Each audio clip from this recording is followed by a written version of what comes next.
And if it's starting right now, they should extend it till at least 1 or 2 years, not less than 2 years. You understand me? For the design, the presentation, the mopping up of the old currencies, and then. How will you therefore address election monetization if it's extended? When you are talking about election money, are we now saying that all these monies that we find at parties in bills that are there, there's a way that those monies go to the hands of those people that are spraying in their parties? Are you telling me that the politicians across board will not have these naira notes on hand right now? If somebody that is celebrating, functions can get bills of naira to spend, I want to strongly believe that across board, all parties will have had enough of these naira notes. I strongly believe that. And apart from that, you see the effect now, well, they might thought that it will be able to halt this particular process, to forestall, vote buying, so to say. But at the same time, let us look at it that if this thing can get to the public, definitely it can get to the hands of those politicians. That's number one. Then number two is that the purpose is defeated already. Because one of the presidential candidates said, be careful, you see, so what it means is that this thing is not effective. It is not affecting these politicians. I can give you that assurance. But at the same time, it's not affecting the masses of Nigeria that we are supposed to protect. If I'm communicating right. All right, saying it does not affect the politicians, I beg to differ, because it's the politicians that are actually crying foul. For instance, this morning we also read in the newspaper how the members of the House of Representatives are crying over the money they would need, to execute elections. That this Naira policy is going to affect that. So definitely it's affecting the politician a way. And besides, let me explain. There are two processes. Okay. We are talking about getting the money officially from the banks. Definitely to affect the politicians. You understand me? Because the process is so cumbersome for them to acquire money. But getting it through back door in Nigeria is, this is a very corrupt country. The monies will be there. I strongly believe that. And you see, it's such that when you now have a situation whereby the central, I'm talking about the Supreme Court said, wait a particular period of time until this case is decided. And at the same time, now saying that we're talking about the rule of law that has actually strengthened the democracy of Nigeria, that has been thrown into the dustbin. There are questions about it. So it's almost getting to a state of anomaly. You understand me? In a situation whereby you see the masses of Nigeria suffering, and for the purpose of just somebody, I want to believe that it's a way of discrediting one candidate for another. And at the end of the day, that somebody will win that election because, so if that is the case, let us into your mind. What exactly are you talking about? Which candidate has been discredited? I don't want to really mention, really. But then, if you look at it, there is a ruling party. And inside that particular ruling party, we know the basis of the ruling party. A conglomeration of parties coming together, merger to form APC. And at the end of the day, we have an election that we are facing right now. The components of APC, you understand me? We talk about CPC, the ACN, part of PDP, ANPP, part of ABGA. You see, I want to believe that the cabal, so to say, part of PDP in APC, they should be working for the opposition. And that has actually brought this particular system. So the system is okay. Is that what you think? That's my belief. Because how about people who have also said that certain elements in the APC are working against APC in this regard? If you feel that some are working against... When you are saying that, what it means is that, those certain elements that you say that are in APC, what is their root? Look at it. APC is a merger of many parties. Is it safe to say that APC has never been solidified to mean a party as it's supposed to be? No matter how solidified it is, you understand, we are all Nigerians. But we belong to a particular state. We belong to a particular local government. We belong to a particular ward. And we belong to a particular community. Inside APC, there are so many parties inside. You understand me? That have come together. They have not forgotten their roots yet. That's the truth. You understand me? That's where I look at it personally. And definitely, if you know that you can still go back to your principal, and will accept you, and you are within the system, within APC, you can be used to frustrate this particular Mr. Famoshi, you were a director of NOA in Ondo State. Yes. And that agency has a lot to do with reorientation, value orientation, and all of this about the Nigerian state. I'd like to ask you, why should we have this worry about Naira redesign affecting election, Naira redesign affecting politics and politicians, if indeed our electoral process is really developing as it should be? Yeah, I want to say that our electoral process is really developing, because for me, I used the Electoral Act 2010 as the watershed. Before then, we had 2007 elections and the ones that have been conducted since independence. You agree with me that it's fraught with electoral frauds and malpractices. But since the birthing of 2010 Electoral Act, it has been progressively better because of the election management body that is performing its functions efficiently, and they want to look at what they have done so far, improve on their performance. You understand me? How did we even arrive at the 2010 Electoral Act? Some group of people came together to say that we can prove this methodically and then with forensic analysis that this election is a fraud. And then they came together, the progressives in the system in Nigeria, they came together and proved it that the election as of 2007 was a fraud. And then, thank God for the likes of late President Umaru Musa Yar'Adua. He agreed and he said there should be an electoral reform that eventually birthed this particular electoral act I'm talking about, that has snowballed into getting a good electoral INEC that we are looking at today. Because we know for sure now that today our elections will count.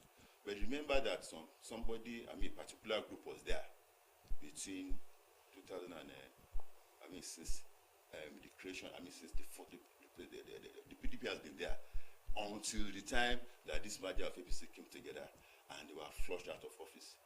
That's enough. It's enough to paint the ruling party as at that particular point in time. It's very, very, the reason why it was possible was because after that particular, they are coming together to prove to the whole world that this has happened. You see, several things has happened over time. I want to believe so far that Nigeria has been progressing. All right. Sorry, please. Looking at all the just looking at all the issues happening in the country currently, do you see the 2023 elections as a build-up on this previous successes you mentioned? Of course, yes. With all the division in the APC, with all the Naira swap issue, with all this fair scarcity? Let me explain. You understand me? You see, look at when APC came to power. Look at the policies and programs that have been on ground. Well, I want to say that we're part of the programs of PDP in terms of NIMC and a host of others were good. You understand me? And the TSA and a host of others, they built on it and they improved on maybe so many other programs like the Empower, the grassroots, how they can be gainfully employed, infrastructure development, and a host of others. But along the line, you understand me? If today, you understand me, we have somebody, those people that have been there before, that were flushed out of office, and then we look at the crop of those people, somebody who did said that majority of them have cases in the FCC. Definitely, looking at how the progressives have started since APC government has been there up to today, you know that what is happening right now is that if the presidential candidate of APC should get to that particular position, what he has done in other places, precisely in Lagos, will be replicated in Nigeria. And if it's replicated in Nigeria, what it mean is that the cabal may fizzle out, and there will be emergence of new progressive elements in the system across board in Nigeria, in all the states of the federation. Hold it. That is to say that what that particular person has done in Lagos, developing people, you understand me, meaningful people across board, is what is going to do in each state of the federation, getting their best to run the affairs of the state in a progressive manner, looking at the downtrodden to make sure that they are better off. Well, I think you should just fall into the chest. You're talking about Tinubu, the president candidate of the APC. Yes. So there's no point saying that person. Let's just go straight. Okay. That's what you're trying to talk about. Yes. All right then. Your point is well made on that. Well, I'm not even particular about any political party on this matter. What I'm particular about is this. Why do you think politicians are jiltry as we go into this election, Well, would they be vis-a-vis the Naira redesign policy? They should be G3. They should be G3. And then we say politicians are G3. Yes. On the side of APC, they are G3 because they know for sure that the cabal, the opposition, wants to take over that particular position back. That is to say that the PDP wants to win that election at all costs. Okay, the PDP is the cabal. Is PDP the cabal? It's part of the cabal. Don't let us deceive ourselves. Look at those people that we are talking about, the cabals in the in Osrc. Most of them, they have told you earlier that their roots is in PDP. Go and check it out, please. You understand? Because of that, definitely they want to go back home and then make sure that their party comes to power. Okay. That's the way I look at it personally. You understand me? So they must be answerable to their roots. So that is the reason why the opposition is G3, because they know for sure now that elections will count in Nigeria by the reason of the Electoral Act that we now have 2022 as amended. That it will count. The only way to discourage people from voting the same APC government is to discredit that particular government. And the only way that government can be discredited is to use the elements within the system that are not progressive. You understand me? To discredit that particular government, make sure that the populace decide to vote against them. Because they know for sure that now, since that particular point, our votes will count. So they should be G3 because they know that this thing may not work. Because I discovered that going to the public now, that's why that far the public is aware that this particular antic is a way to discourage people from voting Tinubu into power. So definitely that's likely that there may be sympathy vote for him. And at the same time, at the part of APC, APC should be G3 too. I'm talking about Tinubu faction. I am talking about APC, the government, because with this draconian policy that we have on ground, Naira redesign, what if the process is justified? What of other ways these elements in the system can use, not minding what to affect, the effect on the ordinary man or the public, what other ways can they use to work against the system and make sure that the election will not hold or the election is tilted towards the opposition.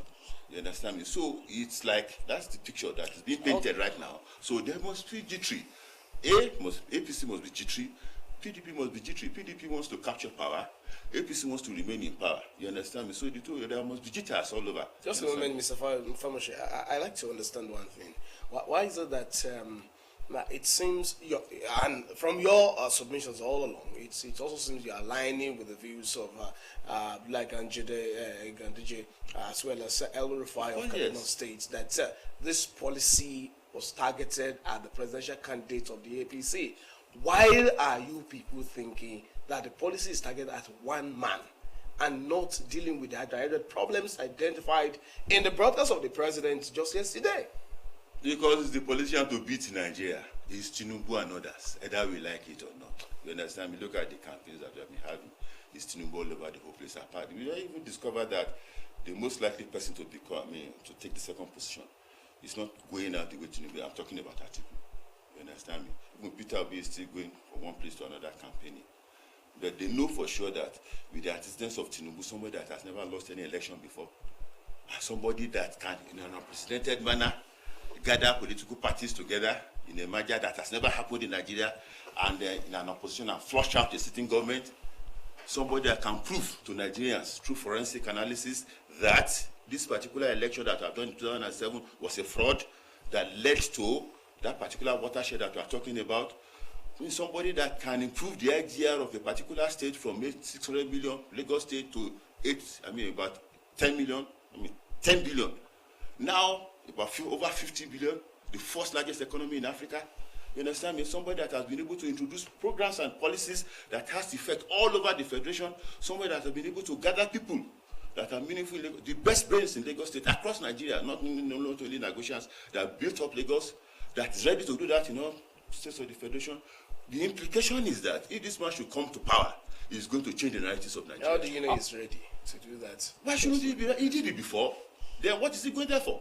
For me as a person, the only reason why I'm following I believe in Bola Ahmed Tinubu is that I know for sure that if he did this, he has never lost election before, and has been following Awolowo, following Abiola, went to trenches, was in Adeko Chieftain, and was looking at. How many elections did he contest and he did not lose? He has never. I have never heard of any election he's contested and he has lost. All right. And excuse me, where I'm actually going right now is that at the end of the day, by the time you now have that kind of person in power, there has been a system in Nigeria, business as usual. Yes, Obasanjo tried, but he failed. In that area, I'm talking about corruption. You know how much is spent on electricity. And the first person that tinkered with the monopoly of NEPA in Nigeria is Tinubu. You understand me? Talking about how they can do it independently in each state of the federation or in communities. So what he's saying is that he has consciously prepared for this particular position. Several years ago, you understand me? Even while he was in trenches as an Adeko Chieftain, now becoming the governor, he gave them the example of how to rule Nigeria in Lagos State. And then most of these policies have been like look at the automated IGR. It's what is happening all over the federation. It never happened before. You understand me? All over the federation, not even in Nigeria alone, even across Africa right now. So if you have that kind of person that has that kind of vision, that has that kind of focus, that's forthright. No, look at what happened after that particular. The 2010 Electoral Act as amended. They were talking about rule of law in Nigeria. It was these progressives that brought about that. And at the end of the day, many elections in Ondo, in Ekiti, in Edo, you understand me? They retrieved the mandate over there. So it shows the sagacity and the ability of the creativity of Bola Ahmed Tinubu to do that. And if that kind of person should get to power, definitely is going to bring about a change for the better. If he's going to do that, he's going to snatch candy from the masses from Kabas. Those people that have been controlling Nigeria since ages. And have been making this particular money. Look at this particular oil, first scarcity. You're talking about what do they call it? Subsidy. I'm very sure that Tinubu is going to remove subsidy. And the moment he removes subsidy, it's going to affect positively the masses in Nigeria. All right, you keep mentioning the issue of the Kaaba and all that, but their ability to be able to drive their views or their policies through the Kaabas, even through the president, because the president seems to be in support of whatever position it is that they are having. Look at yesterday's broadcast when others were crying foul. The president come to substantiate his view and to make his stand known that the deadline for the old notes is over, but for the 200 naira. So if the president is tilted towards the beliefs of the Kaaba, it seems that they are in favor.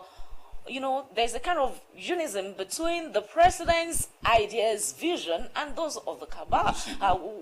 For me, what I understand is that, is that they have rule of law on ground. And then when the Supreme Court says this is the way we should go, we're supposed to observe rule of law and then follow the dictates of the Supreme Court. We'll stop all this completely. Well, I think you shouldn't say that. INEC will determine who would be. If it comes to definitely. Okay, then. Let me go to. I understand the point now. The beavers we have on ground. The beavers we have on ground. That is the confidence that APC, Bola Ahmed Tinubu has that he's going to win that election. We have to be in the past. We'll be talking of electoral. Let's move a bit faster now because of our time. We've been talking about the effects of this on politics, politicians, and political activities. Let's look at what exactly are the effects of these old policies implementation on the ordinary Nigerian and the economy. Now, 200 naira notes now recirculating according to the order of the president yesterday, or directive as it were. Do you think this will in any way address the agony, the pains, excruciating pains that the people are passing through, having money in their accounts and they're unable to access it? How well do you think this 200 naira note will be able to go around? Falana, SAN said he does not believe that this will go around. And so, is this really going to address the problems ordinary Nigerians are facing? It will not address the problems the ordinary Nigerian. When you talk about ordinary Nigerian, talking about the grassroots, we never address their problems. The only way this problem can be addressed is to obey the order of the Supreme Court and look at what is on ground. But in the interim, the people are aware that very soon there will be an election and there may be a change. You understand? There may be a change to what? Of course, by the time Tinubu comes in, there's going to be a change for the better. And if he does not come in? Too bad. Too bad. If Atiku becomes the president, fine. But at the same time, there's going to be business as usual. and the corruption will continue, and those people in EFCC that has so many cases will still be there, and their cases will be protected, and at the end of the day, corruption will continue in Nigeria. Are you by any means saying that only the people in the camp of the PDP and Atiku are the ones having cases with the EFCC? No. So They what are have you more saying? cases. They have more cases in the EFCC than the people in the APC. What exactly is good about having a little What we're say? not saying in essence is that, see, if we have somebody like Bola Ahmed Tinubu in power, what is likely to happen is that with the kind of policies and programs he's going to put forward for Nigerians, you understand me? Definitely, he said that he's going to tackle corruption by giving us enough money. If we have something to do, and we are gainfully engaged, and the government gives it the enabling platform like 24-hour supply of electricity, even 18-hour supply of electricity, and then maybe soft loans, you understand me, to galvanize development, talking about small, medium, and enterprises. How well do you know Bola Ahmed Tinubu to think so saintly of him? Why should you say this? Because I'm asking you a question because you're speaking glowingly of him. Like you know he's a saint, and now I'm asking if you know he's a saint. Okay, he's not a saint. No, forget about that. If I say somebody is a saint can never, I will say again, can never rule Nigeria because you will never know what has happened in the committee of sinners. Mm-hmm. Yes, that is true. You will not know because if you are a saint all through, you have never been a sinner unless a sinner turned saint anyway. But if you are a saint all through, you don't want to come in and say because I've never stolen before, I've never done this before. So which one is Tinubu? Tinubu, as of today, Tinubu is not a saint, but at the same time, he's not a criminal. Is he a sinner turned saint? If we're going by your I postulation? will not say he's a sinner turned, but he has moved with those people across board. Which people? Everybody, I mean, the political class in Nigeria, you see, let us take a critical look at it. Before we take a critical look at it, how well, therefore, will he be able to know what has happened in the committee of sinners?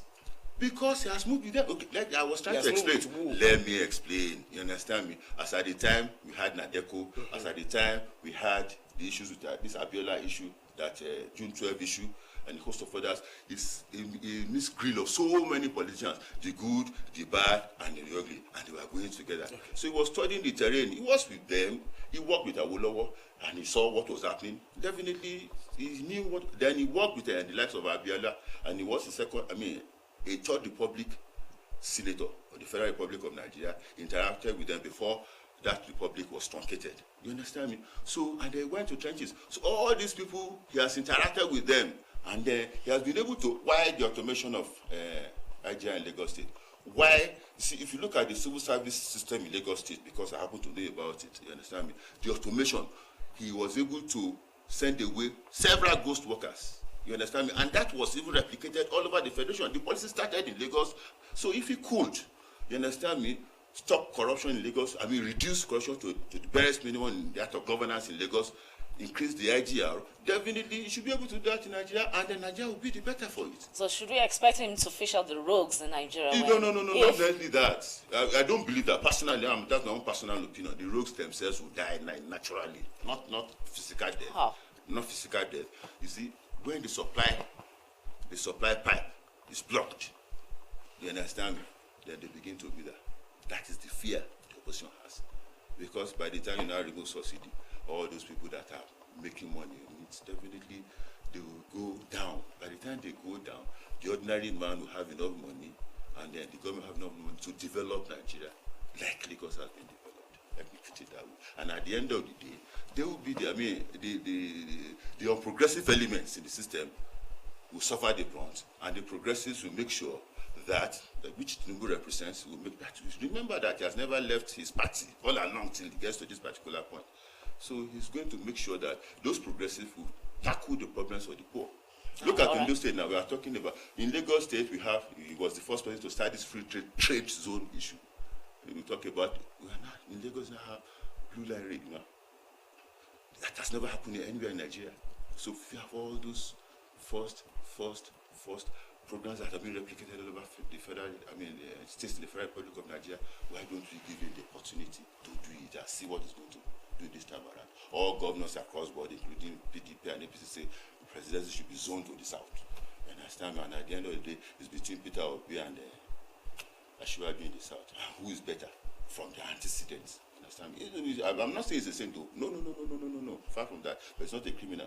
He has never been convicted anyway. Even if he has, for whatever reason, you cannot compare with other presidential candidates that have plethora of cases that they are not even talking about it.